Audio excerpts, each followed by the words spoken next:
Bonjour, nous sommes dans la description du fonctionnement et nous allons voir dans cet épisode la procédure choisir attaque.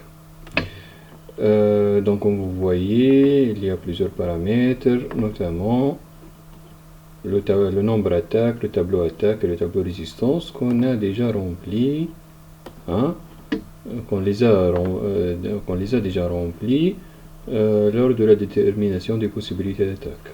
Ces deux tableaux et le nombre d'attaques retournées, c'est ça. Maintenant, dans choisir attaque, qu'est-ce qu'on va faire? Donc selon la démo, donc on va donc normalement dans jouer tour humain, après avoir dépassé la boucle de contrôle qu'on a déjà dont on a déjà parlé pendant les autres épisodes, on va appeler déterminer possibilité d'attaque qui ne va rien afficher, juste elle va remplir le tableau correspondant à cet affichage, mais elle ne va pas afficher. Maintenant, choisir attaque, elle va prendre ces tableaux qui comprennent les attaques qu'on a déterminées, les attaques possibles du joueur 3 sur le joueur sur l'ennemi 1, ou bien l'attaque possible de l'unité 3 du joueur humain sur l'unité ennemie 1, c'est ça. Donc les attaques possibles, donc il va les afficher et il va nous permettre de saisir et choisir une de ces attaques, c'est ça. Première chose donc à faire, c'est c'est-à-dire d'afficher ces informations. Donc ici, donc comme première information, on a les défenses. Donc normalement, on a déjà fait entrer les défenses toutes prêtes. Oui, c'est ça, défense joueur et défense ennemi. On va juste les afficher. Donc la défense peut être composée d'un ou deux chiffres, donc on va utiliser pourcentage de D. Donc pour avoir un affichage, c'est-à-dire aligné. Sinon, une fois il va s'afficher, si on va utiliser pourcentage D, il se peut que par exemple ici il y a une défense de 20, donc ici donc la dernière barre et même cette barre, elle va être décalée de celle des lignes, de la ligne précédente, c'est ça. Donc puis on va parcourir le tableau attaque, après avoir donc affiché ces séparateurs. Donc on va parcourir le tableau attaque, c'est ça, le tableau attaque, donc de 0 à nombre attaque moins 1, c'est ça. Donc on va pas afficher 10 attaques ici, mais seulement si on a 2 attaques, donc on va afficher 2 attaques seulement, comme c'est le cas ici. Donc on va afficher, c'est-à-dire un numéro d'ordre, pour permettre à l'utilisateur de choisir le numéro de l'attaque qu'on va donc utiliser. Donc c'est un numéro juste on peut utiliser le compteur de boucle, mais le compteur commence de 0, on peut mettre i plus 1 pour avoir des numéros qui commencent de 1. Le 0, on va le laisser pour annuler l'attaque, c'est-à-dire si on met 0, on ne va pas attaquer. Donc le nom de l'attaque, donc le tableau attaque comprend des enregistrements attaque, donc l'enregistrement attaque comprend le champ nom attaque.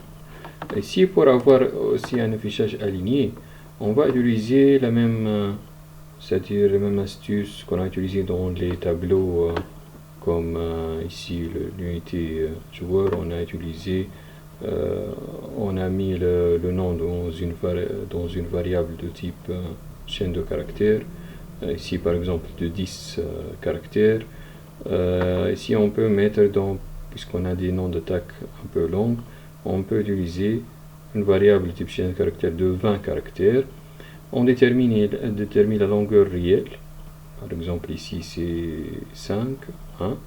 On va mettre une variable par exemple max, donc on va mettre 20 moins cette longueur, dans ce cas 20 moins 5 c'est 15. Puis on va mettre, donc on va dérouler une boucle for de 1 à ce max, 15 par exemple. On va ajouter, c'est-à-dire à la chaîne de caractères qui contient ce nom, des espaces pour compléter les 15 espaces pour avoir une chaîne de longueur 20, par exemple dans tous les cas, pour avoir que toutes les informations alignées comme ça, comme cela. Donc, on peut avoir un affichage peut-être mieux que ça si on, par exemple, on adopte le système de l'affichage des tableaux, donc on met le nom de colonne, on peut faire ça. On peut mettre par exemple numéro, donc une en-tête qui contient numéro, nom attaque, nombre, c'est-à-dire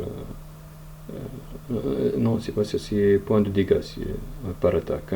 Donc point de dégâts, ou bien dégâts, nombre attaque, c'est-à-dire nombre de coups d'attaque, nombre attaque. Ici on peut enlever résistance, et puisqu'on a les noms de colonnes en haut, donc on peut mettre résistance en haut, et ici 0%. Pour afficher le pourcent dans C, on ne peut pas écrire pourcent. Pourcent, il va donc comprendre qu'il y a un pourcentage D ou F. Donc pour afficher pourcentage, puisque c'est un caractère spécial, on va mettre double pourcentage. Pour afficher le caractère pourcentage, on va mettre pourcentage, c'est-à-dire, parce que c'est un caractère spécial pour le déspécialiser, pour dire que je veux, pour dire au printf que je veux afficher pourcentage, je ne veux pas l'utiliser comme caractère spécial. Ici normalement portée d'attaque, ici le deuxième, c'est-à-dire le nom attaque de deuxième, c'est-à-dire on a ici dans une ligne on a deux colonnes, deux cellules.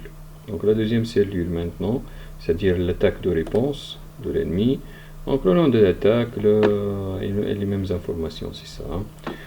Donc après avoir affiché ce, donc il y a une chose manquante. Donc j'ai dit que qu'avoir donc améliorer cet affichage, c'est une chose optionnelle si vous voulez mettre donc adopter ce système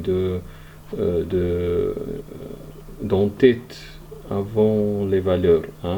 Donc on pourra mettre une en-tête et modifier cet affichage pour le rendre meilleur.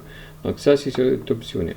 Mais ce que je vais dire maintenant, c'est obligatoire. Donc il n'est pas travaillé ici, mais c'est obligatoire.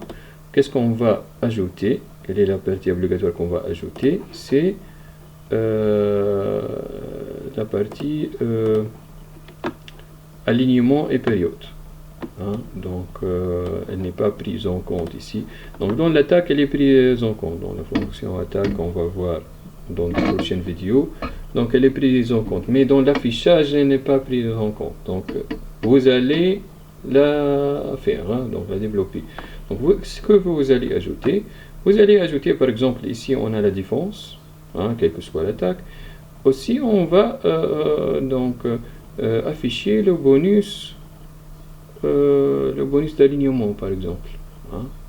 Donc normalement on a déjà ici l'alignement de joueur ou de l'ennemi. Par exemple, il se peut que l'alignement joueur c'est l'alignement, c'est quoi les alignements? Donc alignement, on va oui, c'est loyal par exemple.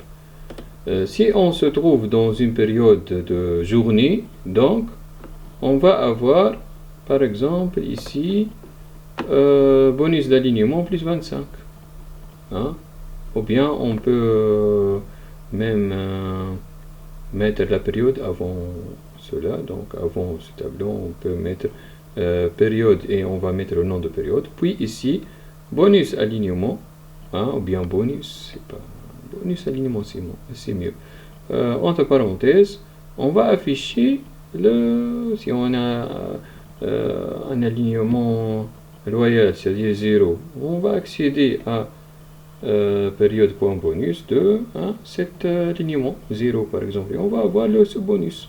Et bonus d'alignement de l'ennemi, même chose. Donc le bonus va être appliqué à toutes les attaques de joueurs humains. Par exemple, si on a plus 25 ici, donc on va avoir plus 25 à tous les points de dégâts ici. Et si par exemple on est dans le jour et l'ennemi est d'alignement, c'est-à-dire l'unité ennemie, l'unité ennemie d'alignement chaotique, on va avoir ici bonus alignement moins 25, 25% c'est-à-dire, et ça va affecter toutes les, c'est-à-dire les points de dégâts des réponses de l'ennemi.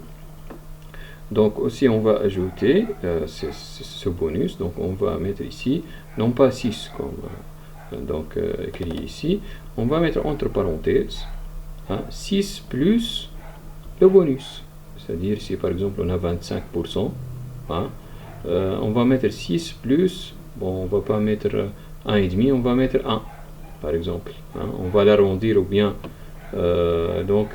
si on fait une division entière, donc c'est automatique, il va l'arrondir à l'entier juste en dessous, juste inférieur, c'est-à-dire. Ici par exemple, si on a 25%, 18 plus normalement 4,5, donc c'est 4. C'est ça. Pour que l'utilisateur voit le bonus qu'on a, c'est-à-dire, c'est ça. Qu'est-ce qu'on a d'autre? Donc c'est ça pour l'affichage. Pour voir les possibilités, c'est-à-dire dans cette même fonction aussi, on n'a pas l'affichage seulement, on a le choix de numéro d'attaque. Donc il peut choisir 0 pour dire j'annule l'attaque, et il peut choisir aussi